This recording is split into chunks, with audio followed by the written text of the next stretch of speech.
back to my channel. For today's video guys, nandito tayo sa Amadeo, Barangay Pangil, East-West Highway guys. So ayan, very accessible by car, motorcycle, nag-car tayo. This one is 5 lanes, 6 lanes, no? So kasyang-kasya, napakaraming car. If you are from Manila, malapit lang siya, accessible. Exit ka dyan ng Calac sa Silang, diretso ka din sa Amadeo. Then yung highway na to is tutuloy siya going sa Nasugbu, Batangas. So ito sa magiging most busiest roads dito po sa Cavite. So here guys, ito yung ating project. Ayan, no? May mga flag. This one will be the entrance. So may available tayo dito ng mga 300 square meters ng mga semi-farm lot. Phase 3, Phase 1 is sold out, Phase 2 is sold out. So meron tayo dito mga available sa Phase 3, mga semi-farm lot po natin, ng mga ng mga residential farm lots po natin. 300 square meter na mga inner lot or corner lot, may 1,000 square meter din for only 7,500 per square meter.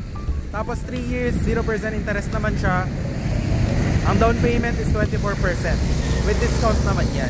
As free transfer of title. So ayan, if naghahanap ka ng alam mo yun, good weather na good for retirement, dito ka na sa Amadeo if I were you. So ayan, may mga available tayo dito, 300 square meter na mga residential farm. Ayan. So maganda dito kasi along highway siya. Kung galing ka ng Manila, accessibility ang hanap mo, this is the project that I highly advise. Magkakaroon din ng linya ng kuryente, tubig, electricity, water, tapos internet. Ito yung entrance, ayan. Tapos dyan yung roundabout, ayan. Makagandahan dito guys, yung kanyang above sea level is 450 meters, so hindi siya binabaha. Kompleto with drainages, ayan, undergoing construction. Ayan. So yun, limited na lang yung actually yung mga lots available natin. Nandiyan lang naman yun, ayan o. Ayan, di ba? Ito kasi phase 1 to, sold na. Yung phase 3 nandyan lang. Lapit lang. Kung naglalakad ka, kayang-kaya lakarin. Kung naman naka-car, mas madali. Ayan. So yun. Actually maganda rin tong lugar na to, no? Kung naghahanap ka ng, alam mo yun, place for retirement na itatayo mo ng dream house mo. Amadeo is yung coffee capital of the Philippines. Ayun, pag diniretso nyo yan sa may bayan ng Amadeo, napakaraming kapihan dyan. As in, napakadami.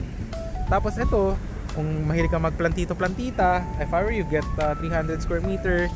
Tapos gawan mo ng small house, tapos tanim-taniman, it's up to you. So yun guys, para mas ma-appreciate nyo, I will show you yung drone shot ng ating property para makita nyo yung kanyang laki, yung kanyang laki ng mga concrete roads. Tsaka flatland lang naman yan, so wala kang magiging problema sa future. So yun, I will show it here. So 3, 2, 1, ito po yung drone shot. Ito po sa ating project na ito is sold na po yung phase 1 and phase 2. So meron po tayong phase 3 na mga residential farm lots. For 300 square meter po yung mga cut for only 7,500 per square meter.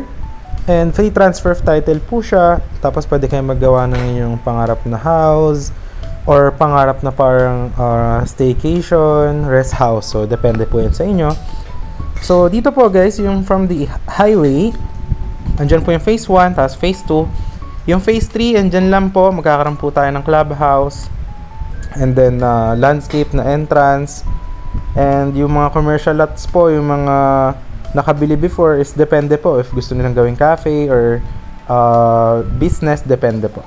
So dito guys, andyan yung mga available natin sa may phase 3, mga 300 square meter po na residential farm lots. May corner lot, no? May inner lots. Ayan. So limited lots available lamang po. Ang maganda dito is that malamig po yung weather and very accessible from Calac if you are from Manila, no? Dahil ito pong ating east-west road is kinoconnect niya yung Silang, Amadeo, Mendez, Indang, Magallanes going to Nasugbu, Batangas. So this one will be one of the most busiest highway dito po sa Cavite. So ito po guys, undergoing construction po yung ating project. And dyan po yung phase 3. Ano yung mga available po natin na 300 square meter ng mga inner lot and corner lots, no? Ng mga residential farm lot. So ayan po, as you can see guys, malaki po yung ating project. And along highway lamang siya.